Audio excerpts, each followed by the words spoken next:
Hello and welcome. This is Out Motorsports. My name is Jake, and today we are doing a full brake job on my 2016 Ram 1500 Sport. This truck has about 48,000 miles on it. I recently had it in for some recall warranty type of work at the dealership, and they told me that it was about time for a brake job. The pads are down to a couple millimeters on both front and rear axles.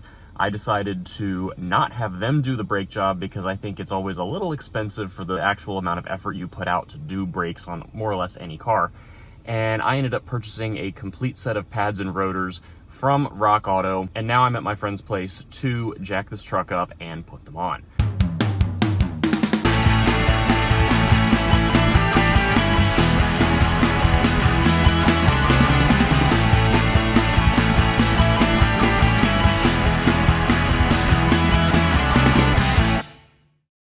All right, now first things first, we need to put this truck in tire jack mode because this has the four-corner air suspension. If you don't do that, you can jack it up and it will just continue to try and push the wheels down. So if you go to settings, scroll down, go to suspension, and then just check off tire jack mode, that will stop it from messing with the suspension, and now you can jack the truck up.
All right, so the wheel is off.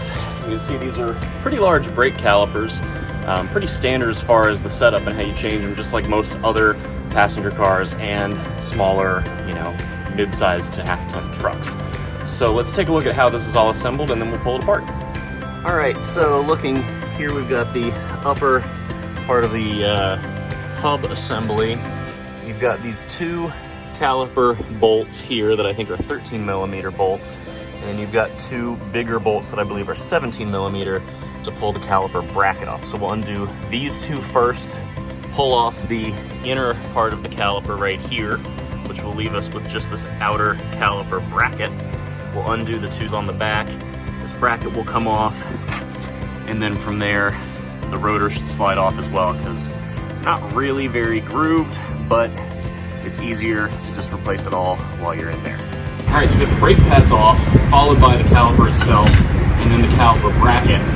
And then you have, unlike a lot of brake rotors that use a little set screw, Dodge chose to use these little retaining clips, which I now can't pick up with my gloves on. These little guys, they just press in over two of the wheel studs. So you can kind of pull those off, break them, whatever. You'll replace them when you put the new rotor on.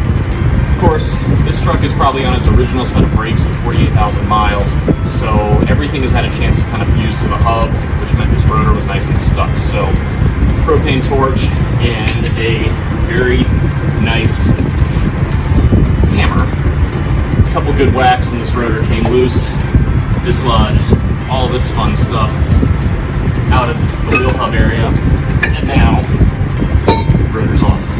So, we will put all the new stuff on, and before we do that, we'll compare the old pad thickness versus the new pad thickness. Here's the old, here's the new. You can see, not necessarily right at the backing plates on the old ones, but certainly time to do them. Not a bad time to do them. So we'll slap these on and do the other three corners.